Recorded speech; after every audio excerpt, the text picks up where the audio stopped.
Quo Vadis, of waarheen is ons op pad? Dit is 'n vraag wat AfriForum vra en dit is 'n vraag wat baie van AfriForum se lede vra en dit is natuurlik ook die tema van 'n reeks gesprekke wat AfriForum vanjaar in dorpe reg oor Suid-Afrika vra.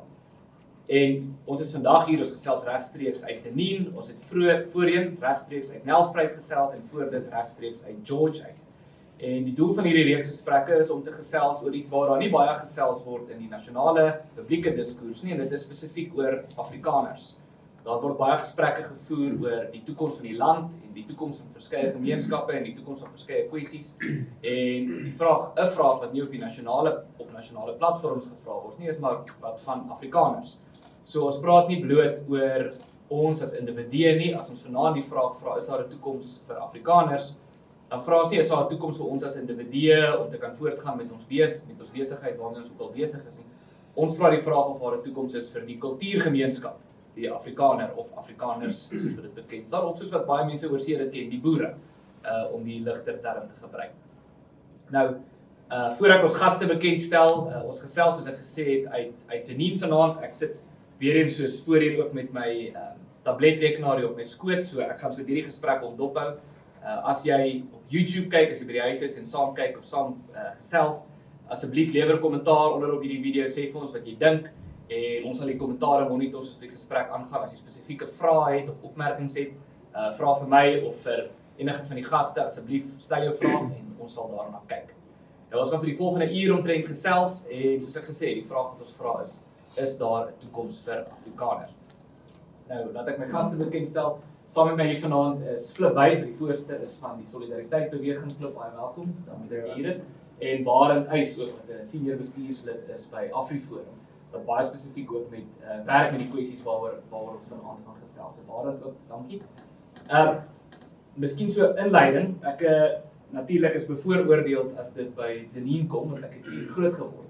En vandag het ek so tussen die werk deur hier by 'n koffiewinkel gesit en 'n bietjie e-posse gedoen en ek het bietjie deur die dorp gaan ry en ek het in kwessie van 'n halfuur verby die kleuterskool gery waar ek in die kleuterskool was en toe verby die laerskool waar ek in die laerskool was en ook by die hoërskool waar ek uiteindelik hoërskool toe was voor ek universiteit toe was. En nie by die polisiestasie waar jy moeilikheid het. Ja, ek was nie by hierdie polisiestasie nie, moeilikheid nie, dit is aan. Maar hoekom ek dit nou noem is dit was met baie groot heimwee wat ek daar verby gery het. Ek het teruggedink aan goed wat in die kleuterskool gebeur het in die laerskool en dit het eintlik die vraag wat by my opkom is, waarom raak 'n mens so emosioneel as mens terugdink aan hierdie tipe goed en aan jou kinderdae en uiteindelik gaan dit oor om professor Dani Goosen se terme te gebruik oor gemeenskap en plek. Dit gaan daaroor dat daar's bepaalde herinneringe wat jy assosieer met die gemeenskap. Dis goed wat jy gedoen het saam met jou maatjies op skool of goed wat jy beleef het en bepaalde plekke. Mense wat nie van Tzaneen af kom hier ry by Minitsani by die parkie verby en hulle sien hier's 'n parkie met 'n dinosaurus, maar ek onthou hoe ek op die dinosaurus geklim het en ek het 'n bepaalde verbintenis aan die plek ook en dit sluit lekker aan by die tema. So ons wil 'n bietjie daaroor gesels, maar ek wil die gesprek begin met 'n bietjie groot vraag of 'n moeilike vraag, Flip vir jou om dalk te help om die gesprek aan die gang te sit. Daar's baie mense op die oomblik in die land wat baie negatief is of baie pessimisties is of baie skepties is. Mense wat sê daar's nie vir ons 'n toekoms nie. Ons hoor seker meeste van ons ken iemand wat geïmmigreer het, wat dalk oor see bly. Mense wat wonder moet hulle nie miskien immigreer nie. So die vraag dalk die groot moeilike vraag of die groot olifant in die kamer is daar 'n toekoms? Kan ons sê daar is 'n toekoms? Is dit nodig om te immigreer om 'n beter toekoms te skep? Ernst, ek dink daar is 'n toekoms, maar ek dink ons sal homself moet skep. En wat ek daardeur bedoel is dat die Afrikaner het oor die eeue, sedert ons ontstaan, het ons met elke eeuwending 'n krisis beleef wat vroeg in die volgende eeu opgelos is. Nou dis 'n interessante historiese verskynsel waaroor daar nie 'n duidelike verklaring is. Hier in die 1700s was daar 'n krisis wat Willem van Adriaan van der Stel geskep het. Hy's vroeg weer in die volgende eeu opgelos. In die 1800s, die 1806, die Britse besetting van die Kaap. In die 1900s, die Anglo-Boereoorlog. In die jaar 2000 weet ons sit nou waar ons sit en ons dink ons ken almal die omstandighede wat daar buite is. Nou, die groot uitdaging wat ons het is dat ons sit met 'n baie swak regering die gehalte van die regering word uitgedruk in die ekonomiese syfers. Ek dink ons almal weet wat daar die syfers is. Ek dink ons sien almal wat die misdaad en alles daar rondom. Maar immigrasie is 'n oplossing vir enkelinge. Dis nie 'n oplossing vir 'n gemeenskap nie. Daar's baie min voorbeelde in die geskiedenis waar 'n hele volk gemigreer het na ander lande. Dit is uiters uniek. Tweedens is ons nie net 'n Europese groep soos die Britte wat weer kon teruggaan of die sê net maar die Franse of die Duitsers uit Afrika uit nie. Ons het nie eens Afrikaners hier aangekom nie, ons het Afrikaners geword hierso. Nou omdat dit 'n feit is dat baie min mense kan immigreer. Ek meen ons praat as daar volgende jaar ek dink 0,3% mense gaan immigreer. So ons sal moet sorg dat hier 'n toekoms is. Ons sal 'n toekoms moet skep. Maar mense wat voel is nie meer 'n toekoms nie, wat ek verstaan. Ek meen ons weet almal wat die probleme daar buite is. Maar die bekommernis wat ek het is hulle kyk te veel na die staat. En as ek na die staat kyk, voel ek ook baie keer moedeloos.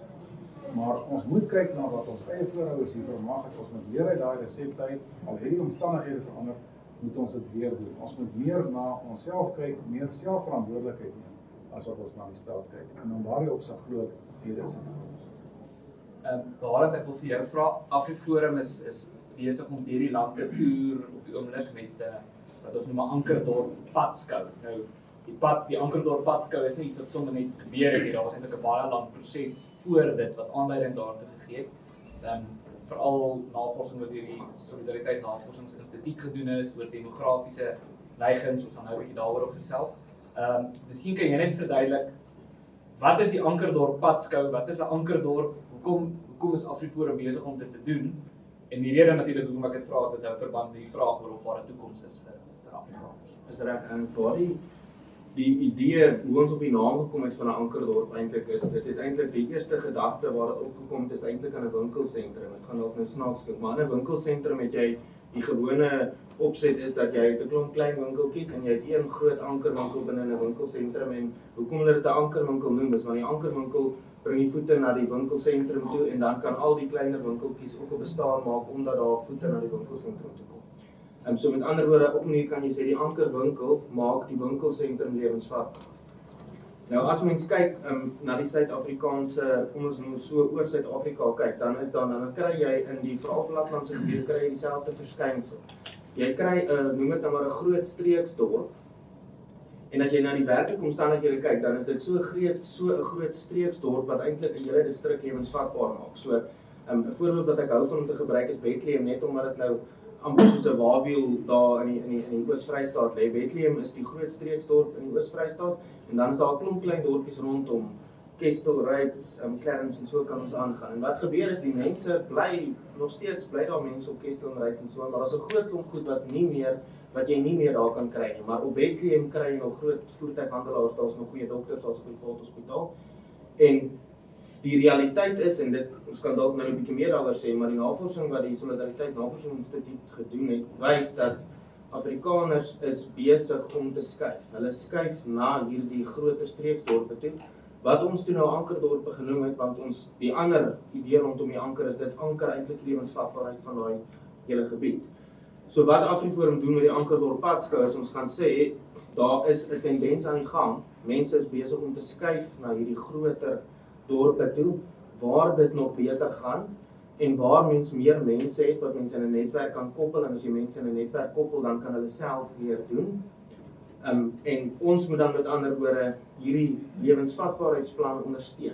En so die ankerdorp padskou gaan oor om die idee aan mense bekend te stel en om mense te aktiveer en hulle te laat besef, die plek, dalk is die plek waar jy nou bly, is dalk tans 'n ankerdorp, maar jy moet verstaan, as jy wil hê dit moet 'n anker bly, dan gaan jy self moet inspring om dit 'n anker te laat.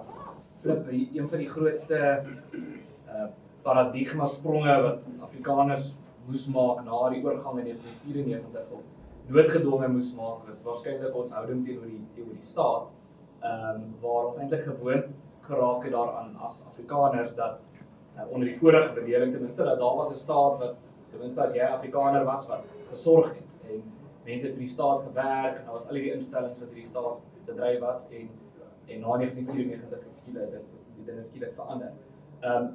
hoe belangrik is daai paradigma skuif wat 'n mens moet maak? Jy het net nou so vinnig verwys na mense is negatief want hulle kyk na die staat. So wat is daai paradigma skuif en hoe belangrik is dit? Wel, die belangrike is jy kan nie meer op die staat maak nie. Ek dink wat na 94 gebeur het, het staatsverswakking gekry. As ons dink aan my geslag is almal in staatshospitale gebore en die jong geslag, enige mens wat kan bekostig, het vir 'n privaat mediese kry, jong geslag is in privaat hospitale gebore.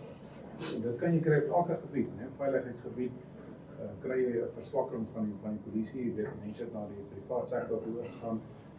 Die staatstelevisie, mense as hulle bekostig dan kyk hulle kry van die privaat televisie. Afrikaners het in groot getal in stasies gewerk, hulle werk nou in die privaat sektor. Daar's die opkoms van privaat hoor, waar jy vroeër aanvaar het. Ek het by Eskom gewerk toe ek na ek studeer het, so ek het net dit al doodnormaal aanvaar. Nou sit ek ook sonkrag op my dak. So privatisering, nuwe tegnologie vervang in 'n groot mate die dienste wat die staat aan ons gelewer het. So dit is baie belangrik om daai denksprong te maak, want anders gaan jy heeltyd benloos wees. As jy TV kyk en jy sien hier's nou weer 'n staatsinstelling wat platgeval het of 'n dorp wat onder administrasie is, jy gaan heeltemal benloos wees. Maar as jy kyk na wat die privaat sektor regkry, as jy kyk na wat die gemeenskapssektor regkry, as jy kyk na tegnologie, weet ek kry vandag waarskynlik meer dienste van my selfoon af as wat my oupa van die staat af gekry het. Weet biblioteke, inligting, die weer, ons weet almal, weet die vervang die rol van die poskantoor en telkom en so meer. Maar dan moet mense besef dat as jy polities magloos is jy nie magteloos nie. Die privatisering, tegnologie, die gemeenskapsaksies wat ons mee besig is, dit bemagtig jou. Jy hoef nie moedeloos te wees as jy nie meer weet die land regeer nie. Die staat is as instelling is besig om te verswak, maar dit beteken nie dat is net slegte nuus nie. Ons het vandag nog steeds wêreldklas medies, maar dit is ongelukkig net privaat en dit kos geld.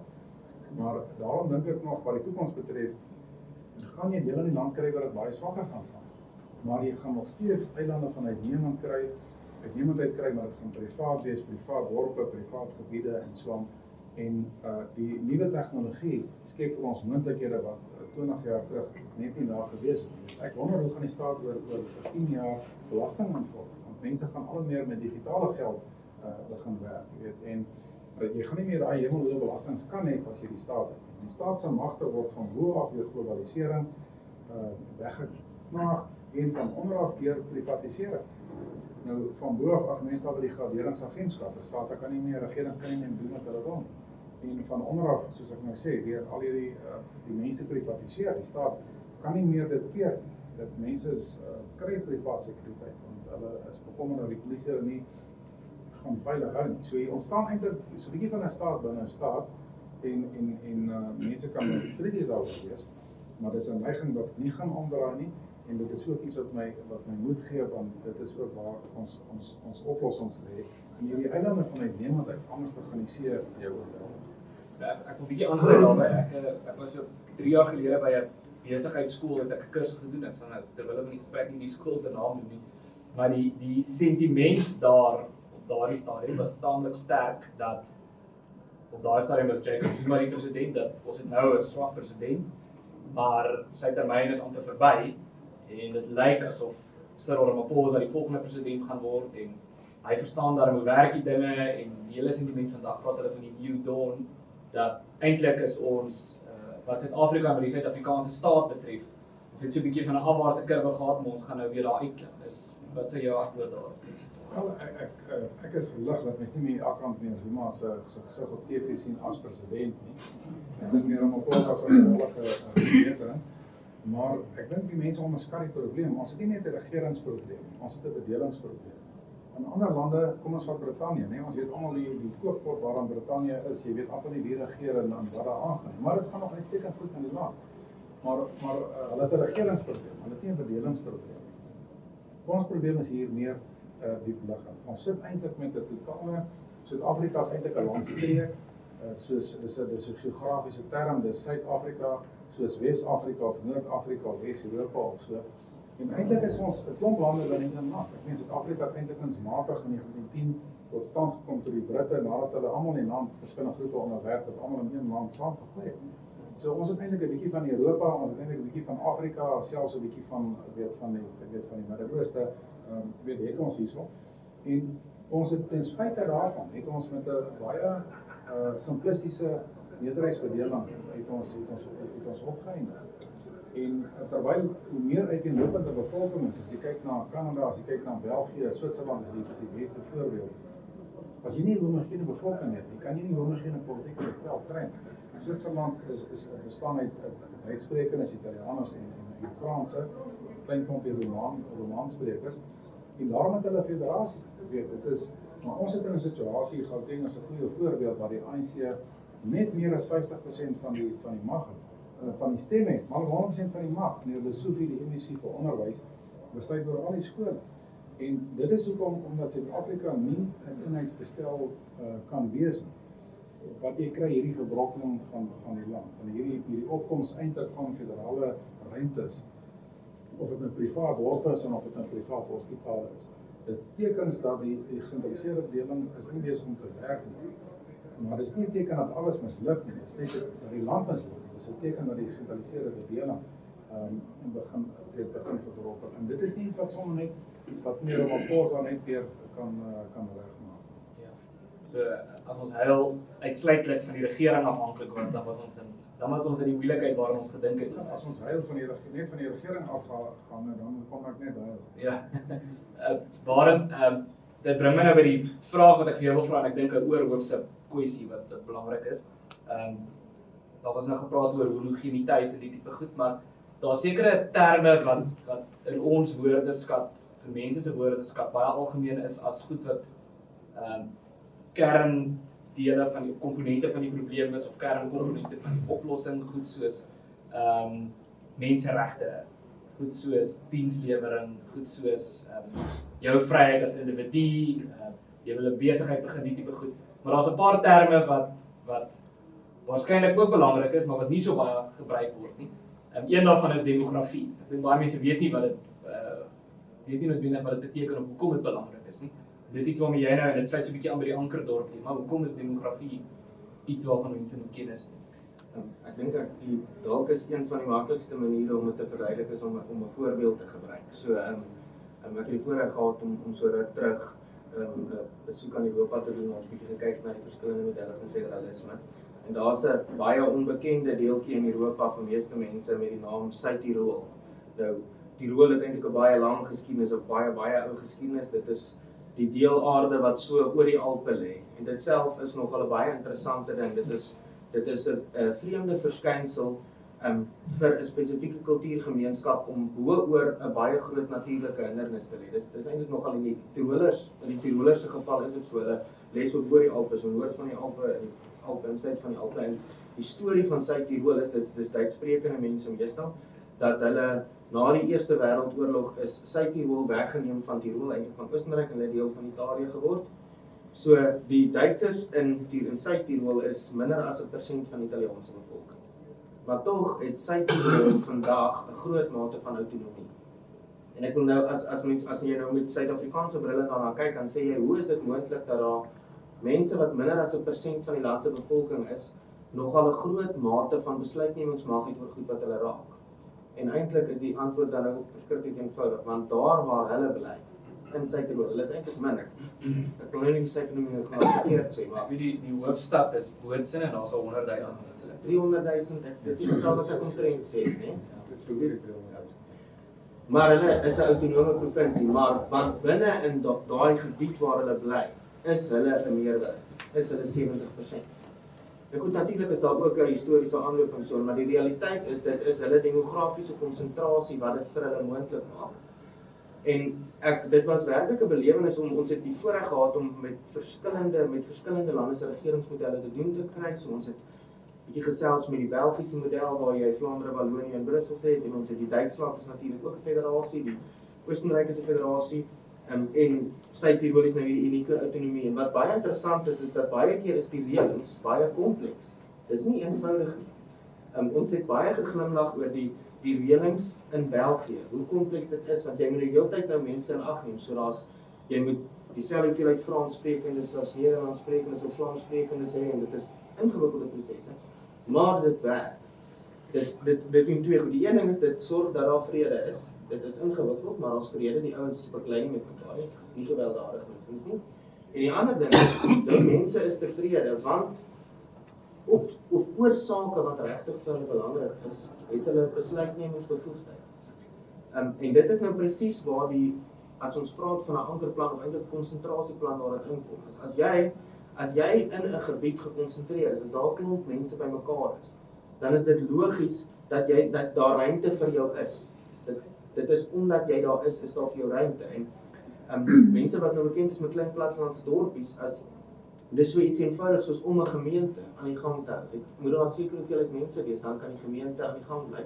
As die dorpie se getalle kwyn, dan raak dit moeilik om die gemeente aan die gang te hou. Natuurlik geld dieselfde vir 'n skool.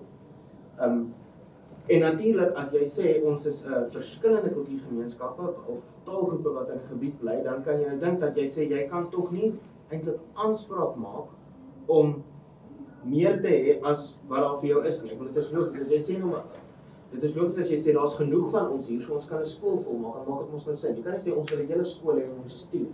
En ander ouens is 1000 in hulle skole is heel vol. Dit is eintlik net baie logies. So demografie dit is dalk 'n bietjie van 'n woord wat vir mense onbekend is, maar daar kan ons in ander woorde dink om dit te beskryf, die samestelling van 'n gemeenskap daar. So hoeveel mense is daar van 'n spesifieke taal, hoe lyk die ouderdom samestelling en dis selfs iets wat ook baie keer net in gewone debatte selfs rondom goed soos verteenwoordiging en sulke goed heeltemal misgekyk word dat jy moet demografie en byvoorbeeld die ouderdomsdemografie moet jy ook in ag neem. As een taalgroep gemiddeld ouer is, dan gaan hulle gemiddeld meer ervaring in die werksplek hê en dan sal hulle ook gemiddeld meer in senior posisies wees. Dis net 'n logiese gevolg van die samestelling van die mense in die gebied.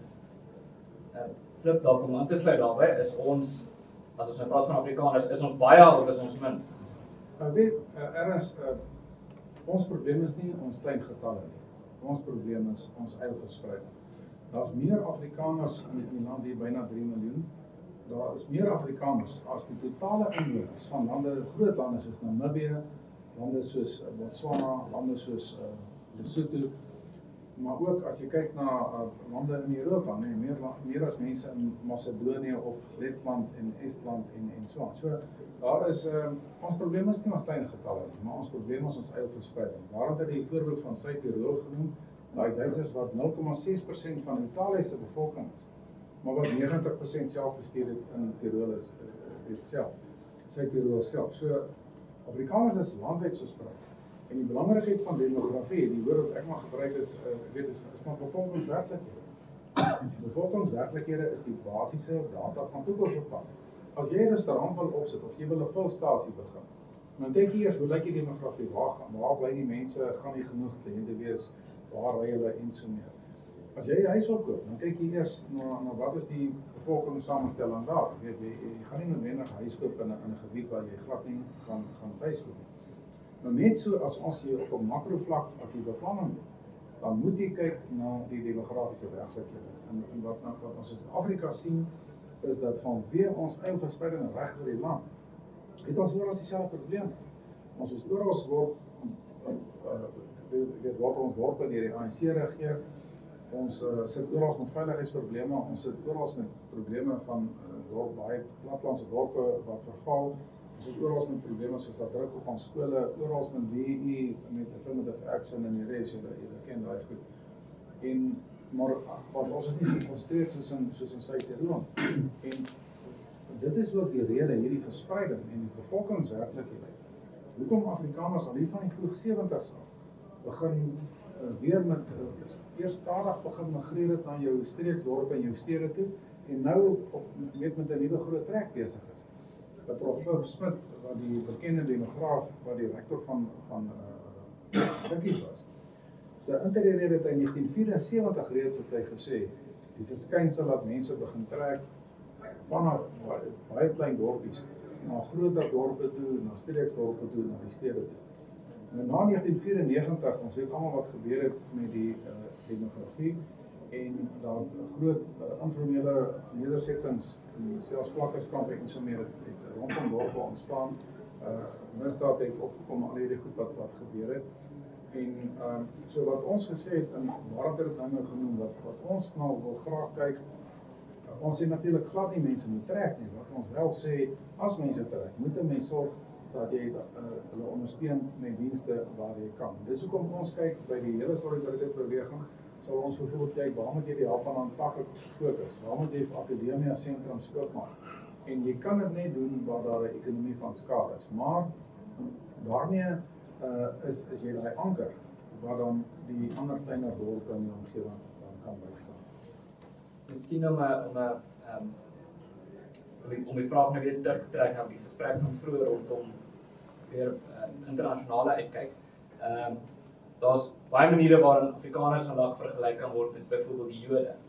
Nou, een ding waar daar miskien 'n verskil is, as daar 'n verskil is Jode wat byvoorbeeld oor die wêreld heen woon, heg nog steeds baie waarde aan hulle identiteit. As Jode al baie al vir bepaalde 6 of 10 generasies in Amerika of waar ook al.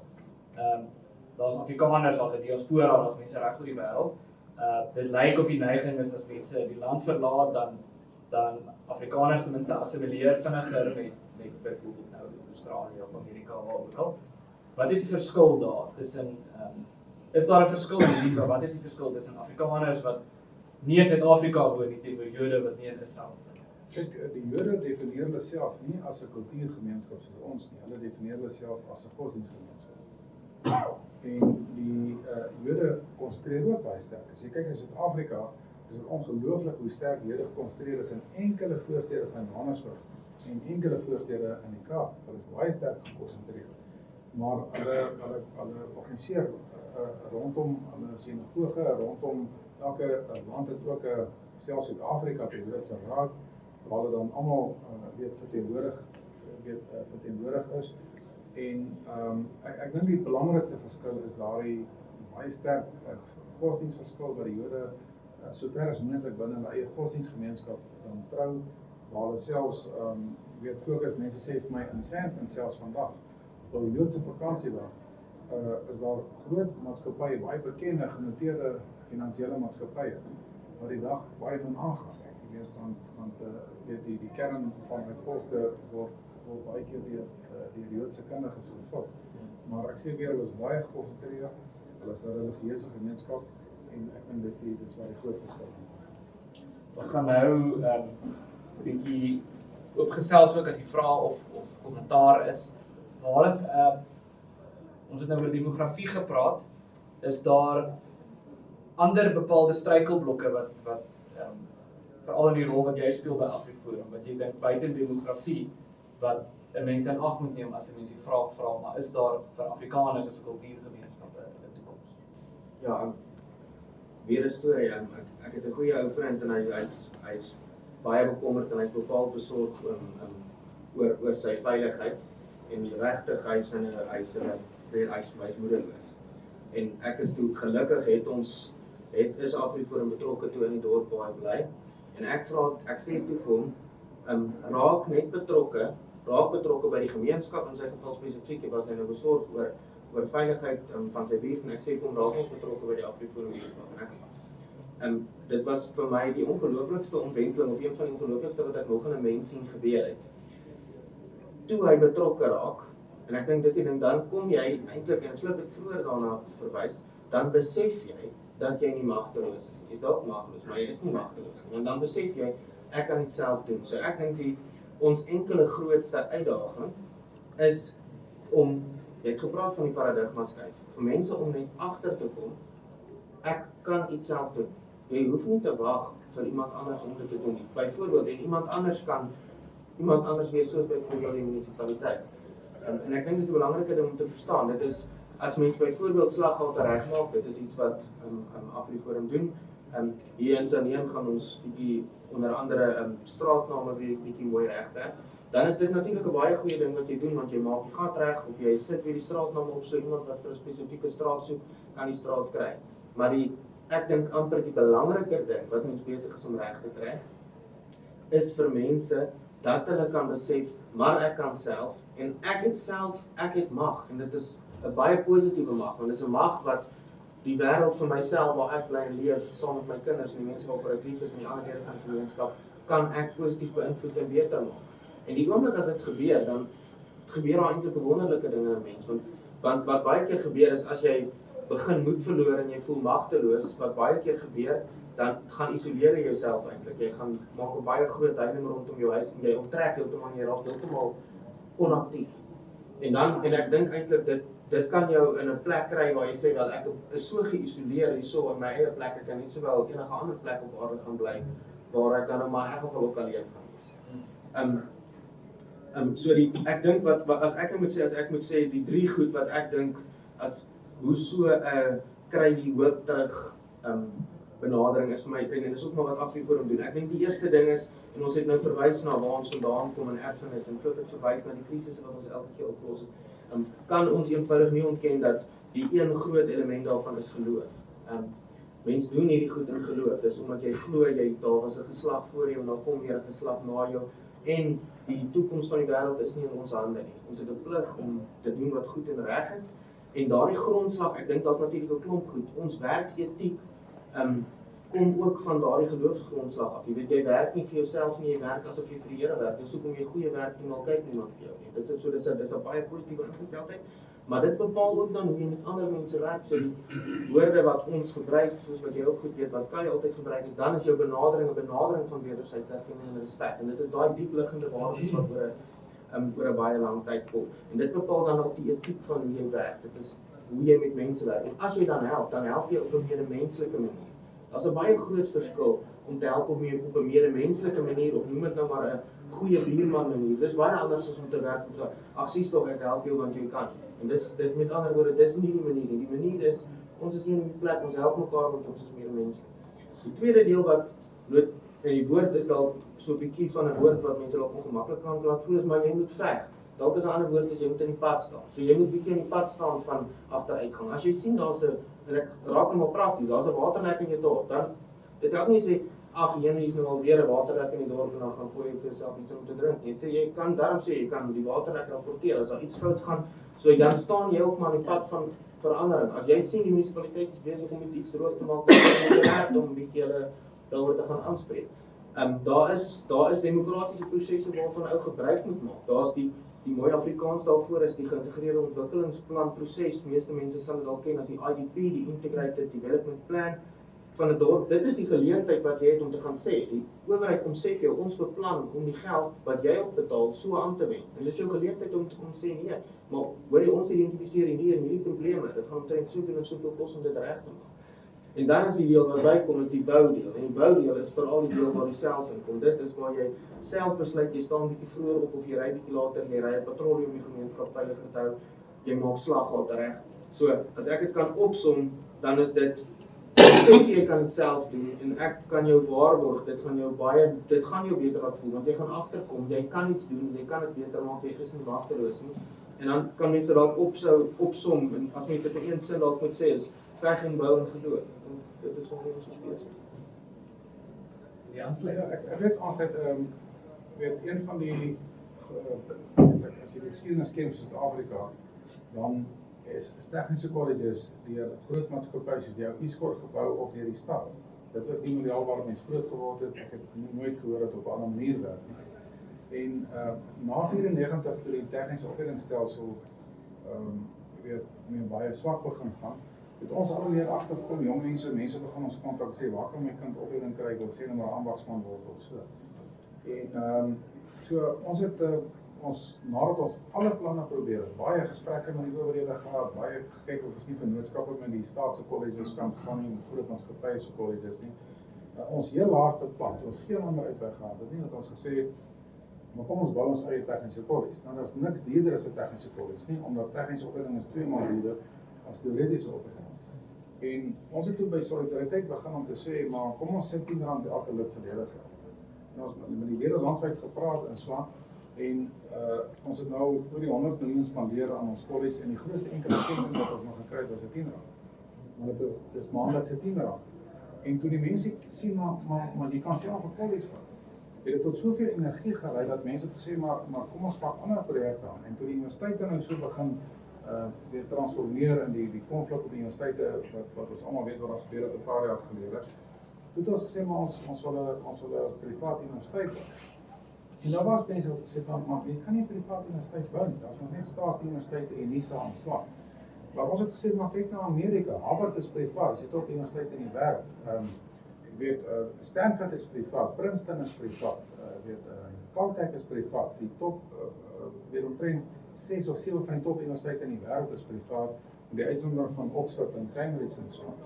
So ons het gesê maar as hulle dit kan doen, hoekom kan ons dit nie doen? Ons voorouers het baie universiteite in hierdie land begin. En so ons het toe akademia begin en toe het ons begin skenkings kry. Mense wat gesê het hulle sien nou sakemanne wat gesê het hoorie hulle is baie bekommerd oor die toekoms van die universiteite. En toe het mense meer en meer begin betrokke raak. So wat ons agterkom is in die begin is dit baie moeilik. Dit is eintlik 'n kopskyf wat mense moet maak en dan self doen toe want die staat gaan dit nie meer doen nie. As ek dit anders kan stel, as die staat jou swak bestuur, moet jy kyk hoe kan jy meer jouself bestuur. Of dit nou is met privaat medies of dit nou is met privaat sekuriteit. Nou, of dit nou is om as gemeenskap saam te kom en 'n college of 'n universiteit te begin of wat jy nou ook wil begin. Dit is heeltemal moontlik om te doen. Barend, miskien 'n vraag vir jou. Ek sien hier's 'n vraag op YouTube. Weer eens as hier 'n vraag is, steek maar net 'n hand op en gesels ons saam. Oor die ankerdorp benadering en dan spesifiek Orania. Word Orania beskou as 'n ankerdorp. Ek weet Orania is 'n bietjie van 'n unieke situasie, so miskien kan jy dit net 'n bietjie verduidelik. Ja, kyk so, die demografiese studie het basies natuurlik dit is nou baie diep onderwerp nou 'n kort tyd gepraat, maar wat jy basies sê is mense het gekyk na die beweging van mense en dan het mense gesê 'n paar maatstawwe vasgemaak soos jy het gesê, jy het ek soveelheid mense nodig vir 'n skool om lewensvatbaar te wees. Of jy het soortgelyke riglyne en jy het basies met ander woorde eintlik as jy aan die demografie dink, het jy twee verskillende noem dit nou maar raamwerke waarna jy kan dink. Die een manier is as jy sê waar jy genoeg is, kan jy baie reg kry, net so waar jy genoeg is, kan jy 'n skool volmaak, kan jy 'n gemeente lewensvatbaar bedryf en so aan. Jy kan jou kultuur laat bly lewe want daar's genoeg mense wat daarmee saamlewe. En natuurlik is die ander scenario waar jy 'n meerderheid kan wees. Natuurlik is dit iets wat vir ons 'n baie ongewone eintlik 'n ongewone gedagte vir ons om te dink dat daar 'n plek kan wees waar jy 'n meerderheid kan wees. Natuurlik waar jy 'n meerderheid is dit nogal baie makliker want as jy nou net dink aan die eenvoudige soos wat dit werk in elke dorp waar ons ken waar 'n meerderheid stem en dan regeer hulle met die gevolge van die regering.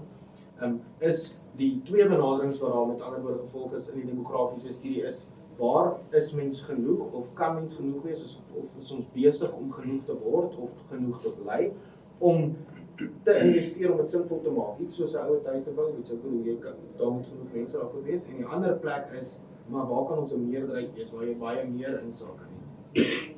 En die gebied by Orania is 'n vreeslike eilvol bevolkte gebied en dit is hoekom dit die een plek is waar dit vir ons moontlik is om 'n meerderheid te wees. Miskien as ek net kan aankom terwyl hy daar ek sê weer die beginpunt van toekomsbeplanning is bevolkingswerklikheid. Dit is die kaarte, jy moet speel met die kaarte wat jy het.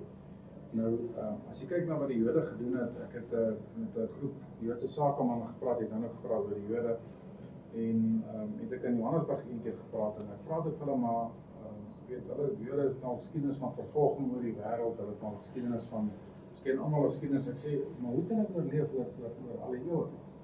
En veral die afgelope eeu wat ons weet almal al die moeilikhede wat hulle gehad het. En hulle sê dit vir hulle het 'n 4-been sukses gesê. Met 'n 4-been plan hoe hulle gemeenskap organiseer.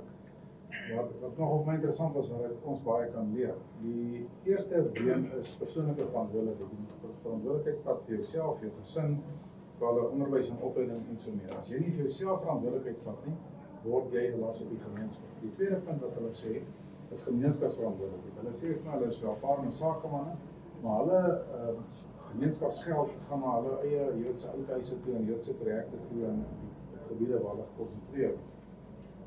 Die derde een wat hulle vir my gesê is nasionale verantwoordelikheid. Hulle sê hulle se fabrieke en hulle besighede is in gebiede wat swart mense die oorweldigende meerderheid is, waar daar groot armoede is, sê hulle soos in die val deel.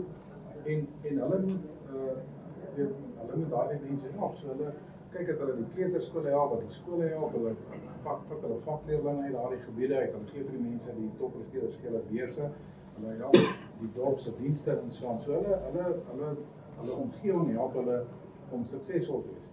En dan die vierde been het hulle gesê, ondersteun hulle Israel. Nou, in ons omstandighede is natuurlik anders hierso, maar ek dink niemand kan verskil met daai eerste, die tweede of die derde been nie. Maar die vierde been, as ek dit nou as die ankerdorpe kan beskryf, of dit nou 'n stad is soos Pretoria, of dit nou 'n plek is soos Barend nou gesê het, weet, as Orania, of die ander, daar's hele klomp dorp, of Bethlehem, of Potchefstroom, of wat nou ook al is.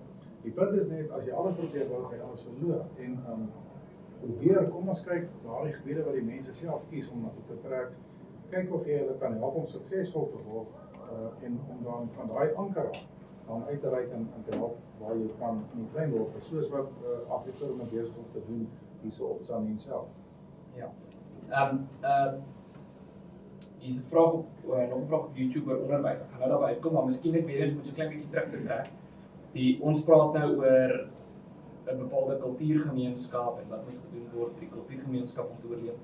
Want moet ons nie die vraag vra dat is dit enigstens sinvol om te probeer om 'n bepaalde identiteit te beskerm nie. Die neiging, as mens ten minste luister na kommentators in die hoofstroom, is dit dat die neiging is die wêreld is besig om te globaliseer, identiteit word vir mense al hoe minder belangrik, of kulturele identiteit, ons is almal besig om wêreldburgers te word. Is dit 'n akkurate weerspieëling van wat besig is om in die wêreld te gebeur, of is dit nog sinvol? Wêreldwyd navorsing sê 3% mense is totale globaliste, 3%.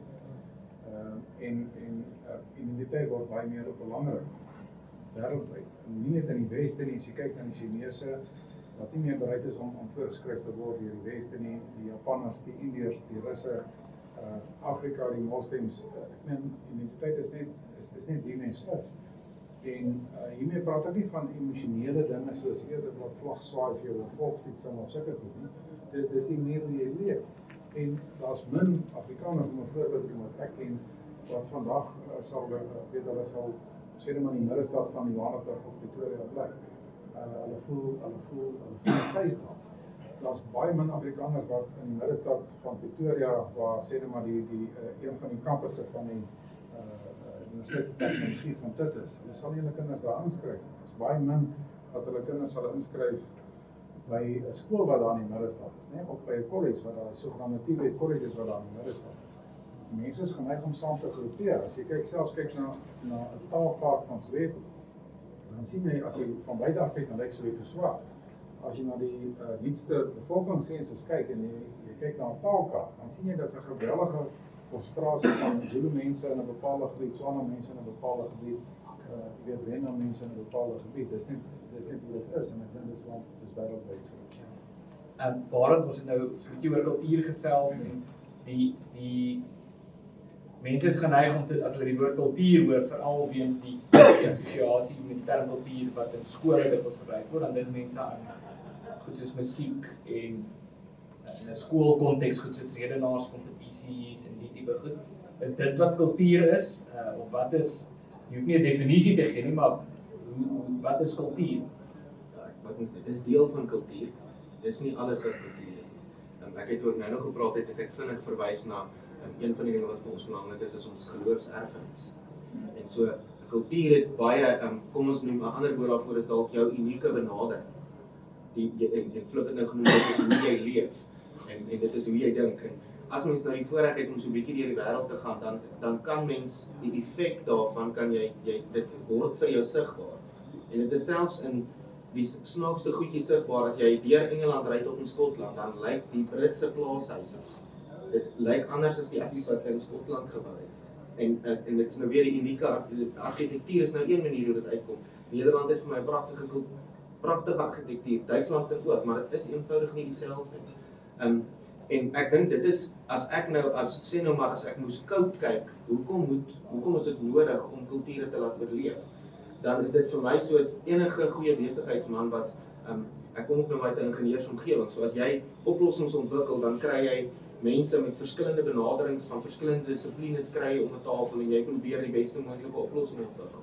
En vir my is dit iets van die wêreld. As jy hierdie uniekhede bewaar tussen verskillende kulture, wat jy eintlik besig is om dit is op 'n manier 'n vreeslike groot makro-risikobestuursplan. Want jy het mense wat met verskillende agtergronde, wat verskillend aan mekaar sit is, wat verskillend dink en dit beteken hulle kan by 'n ander oplossing uitkom as wat iemand anders dalk kan. En dit is ook hoekom ek dink hulle is dalk die heel beste mense om by hulle eie oplossing vir hulself uit te kom. En ook hoekom wat ek nog sal sê is die ideale vir my model is as jy regering kan afwentel tot die laagste vlak, want hoe laer jy gaan, hoe beter verstaan die mense die unieke plaaslike omstandighede en uitdagings en die vermoë wat beskikbaar is. Hulle is dalk die beste mense om met die beste oplossing vorentoe te kom. So kultuur ek weet ek dink Flip het dit al gesê, die kultuur is die moeder en die instelling is die kinders. Dit is dit wat jy lewer, is dit wat uit jou kultuur uitkom. So dis baie meer, natuurlik is dit ook hoe jy sing en hoe jy praat, maar dit is meer as dit. Dit is ook die manier hoe jy dink. En dit kom, die wonderlike ding daar vir my is, dit kom uit die tye uit wat vergete is. Ons weet nie hoe diep daai erfenis lê en hoe diep dit loop nie. Dan kan jy dink, hoe oorleef die Skandinawiërs in vriestemperature en die son wat skyn nie vir baie lang ruk aan mekaar. En tog het hulle oplossings ontwikkel vir daai unieke omstandighede. Ek wil kultuur verduidelik met 'n rekenaar, nee. Ons het rekenaar as die hardeware en die sagteware. Nou, jou kulturele hardeware is dinge is jou stelsels, nee. Dit is soos demokrasie, soos die vrymarkstelsel, soos die regsorde, soos hoe jy dorpe en stede bestuur en alles. Dit is weet hoe dorpe stad lyk. Dit is jou hardeware. Jou sagteware is dinge soos werksetiek, soos persoonlike verantwoordelikheid, soos ondernemingsgees, soos hoe jy die hele idee van meritokrasie en so meer. Nou, as jy kyk na, kom ons vat Saudi-Arabië, het hulle bepaalde hardeware wat glad nie demokrasie nie, hulle het nie dit soos eiendomsreg nie, hulle het nie iets soos die regsorde waar die sheikh besluit wat is reg en wat is verkeerd, of dit is Sharia wetgewing en so, wat vir ons glad nie aanvaarbaar sal wees nie. En dan moet hulle sekere sagteware hoe hulle dinge doen en ek dink die land hy werk.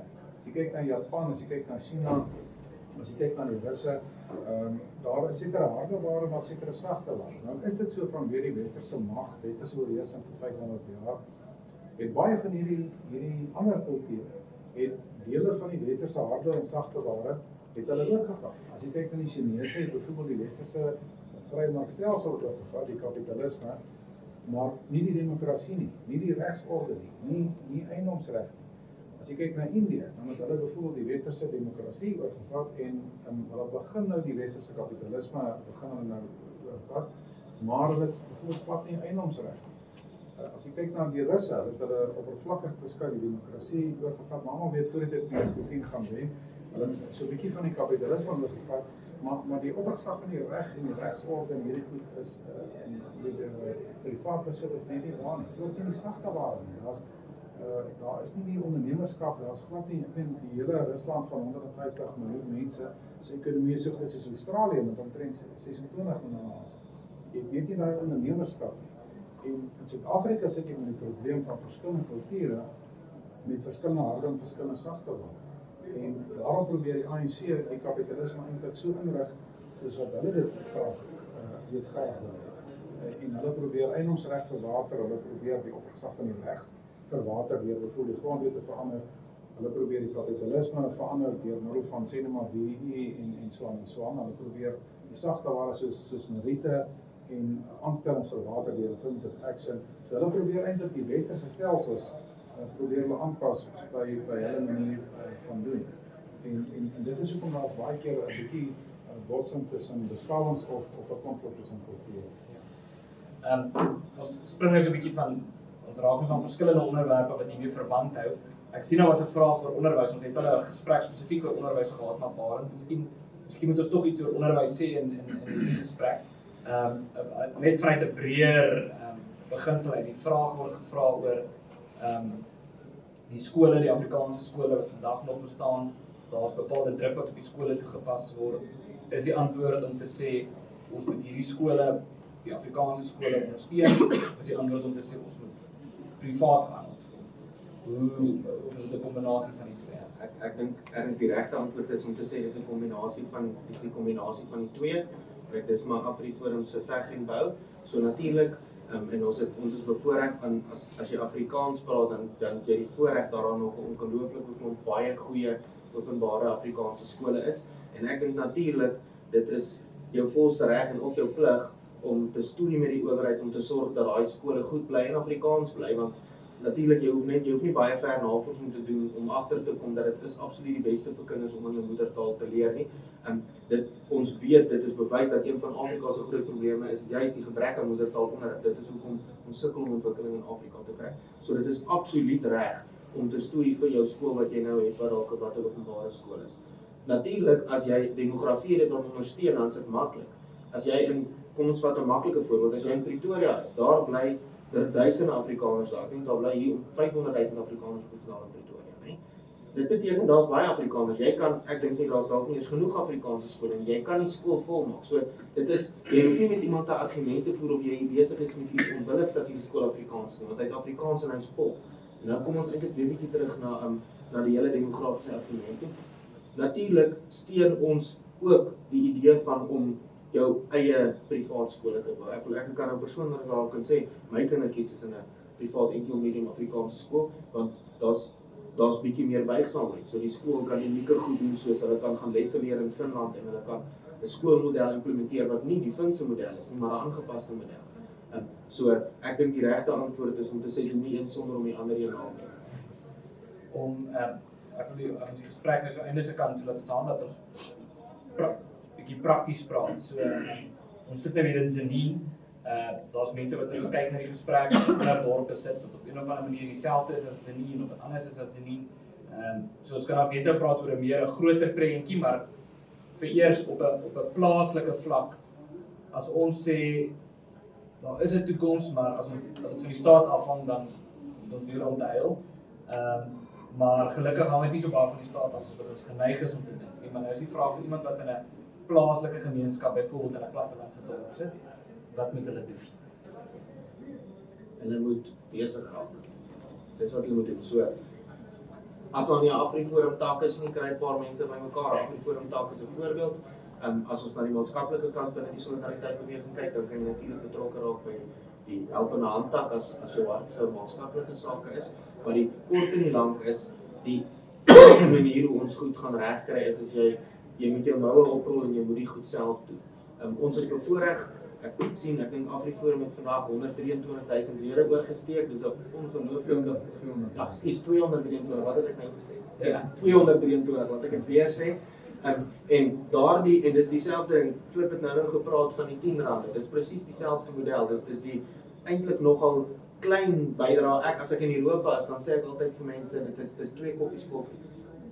2 koppies koffie 'n maand. Dis waarmee ons al die goeders doen. Maar wat ons nodig het is jy moet verder gaan as die 2 koppies koffie. Dis natuurlik nou kom ons praat nie 2 koppies koffie nie, dis Europa. So as jy jou bydrae gee, dis die een deel wat baie belangrik is want die gepoelde bydraes maak geld beskikbaar om iets te doen, maar die deel wat ons meer nodig het is mense wat aktief betrokke raak. As jy wil hê jou dorp moet beter wees, dan jy moenie weer jou verantwoordelikheid net eintlik vir 'n ander gee nie. Jy kan sê ek betaal en dis genoeg nie, want ongelukkig die realiteit is dit is net nie genoeg nie. Dis nodig dat jy ergens betrokke raak waar jy passievol is. Dalk wil jy meer betrokke wees by die skool of jy wil betrokke wees by plaaslike regeringskwessies, soos die plaaslike rioolaanleg wat nie lekker werk nie, of die strate of dalk is daar elektriese probleme, dalk is dit omgewingsgoed wat jou opgewonde maak. Dalk wil jy patrollie ry of mense oplei, dit is wat nodig is. En maak nie saak waar jy is nie. As jy graag wil hê dit moet beter gaan, moet jy self die beterskappe werk. So jy hoef nie alles te doen nie, jy moet ten minste betrokke raak by iets waarna jy belangstel. En ek dink tog, ek wil tog sê dat daar stadig aan besig is om iets te gebeur, dat daar van die owerheidskant af tog begin om bietjie van 'n sagter hand te wees en te sê, maar dalk kan ons hier saamwerk om dit vir ons beter te maak. En ek wil tog natuurlik as dit regtig sleg gaan van owerheidskant af, dan skep dit 'n vakuum wat natuurlik maak dat mense sê, man, as daar dan regtig niks anders is nie, dan vat ons hande en ons kry dit goed gedoen of ons doen dit nie vir onsself. So ek dink as ek een ding moet sê dan is dit raak betrokke. Help ons bou. Flip, so die solidariteit beweging het op 10 Oktober van die jaar, as ek dit reg het, 'n beraad weer waar ons gaan praat oor die toekoms van die bewegingsplanne. Jy het vroeër gepraat oor plan A en plan B. Miskien kan jy En plan C. en plan C. Miskien kan jy dalk net vinnig opsom wat is die verskil tussen plan A en B en dan sal nou plan C is, wat is plan C? Kyk, plan A is maar kom as ek die skoolstelsel kan vat, dit is maar die openbare skole soos wat hulle ken. Dit is maar die dorpe of soos wat hulle bestuur word, of dit is maar elektrisiteitsgebied, dit is maar Eskom. So dit is plan A, nee, dit is maar die bestaande stelsel. Nou, ons is almal bekommerd oor die bestaande stelsel en soos Barend gesê het, probeer ons agteruitgang keer aan die een kant en probeer jy aan vooruitgang bou. Maar ons kan nie op plan A staat maak nie. Ons kan nie net staat maak dat een mens meer Ramaphosa gaan al die probleme oplos en die land regmaak. Daarom is ons besig met plan B ook. So plan B is dinge soos ons buurtwagte waar dan saam met die polisie en privaat sekuriteit werk. Plan B is byvoorbeeld ons tegniese college wat ons dan waar ons kan saam met die staat en ander gemeenskappe werk. Plan B is die privaat universiteit wat ons begin. So terwyl ons nog steeds graag hoop dat die openbare universiteit hou nog baie lank, is ons maar baie bekommerd oor wat by die universiteite gebeur en bou ons eie universiteit. Want as plan B nie werk nie, gaan ons kinders plan C volg en plan C is oorsee. So dis hoekom ek sê ons wil nie eens aan dink nie.